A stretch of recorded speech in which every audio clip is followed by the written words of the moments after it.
कृष्ण दोस्तों, भगवद गीता अध्याय 1 श्लोक 1।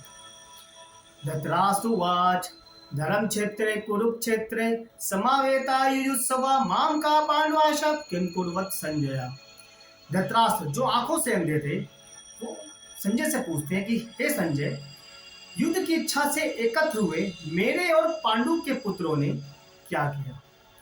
जो महाभारत का युद्ध था वो कुरुक्षेत्र में लड़ा जाना था। कुरुक्षेत्र जिसको धर्म क्षेत्र भी कहा जाता था। धर्म क्षेत्र क्यों?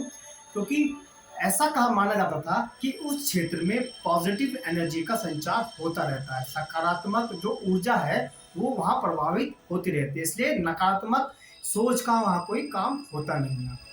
और जो धृतराष्ट्र थे वो नहीं चाहते थे कि किसी भी तरीके से युद्ध हो। उनको लगता था कि हो सकता है कुरुक्षेत्र की पॉजिटिव एनर्जी का इम्पैक्ट ऐसा हो कि उनके और पांडु के जो पुत्र आपस में लड़ने के लिए एकत्र हुए हैं उनमें कोई समझौता हो जाए। वो बिल्कुल भी नहीं चाहते थे कि समझौता हो, क्योंकि उनको लगता था कि उनकी तरफ की सेना बहुत स्ट्रॉन्ग है। क्योंकि जितने भी योद्धा उनके पास हैं, जैसे पितामह भीष्म हो गए, गुरु द्रोणाचार्य हो गए, कर्ण हो गए, अश्वत्थामा हो गए, और भी बहुत सारे योद्धा उनके तरफ थे, उनको युद्ध में हराना लगभग नामुमकिन था।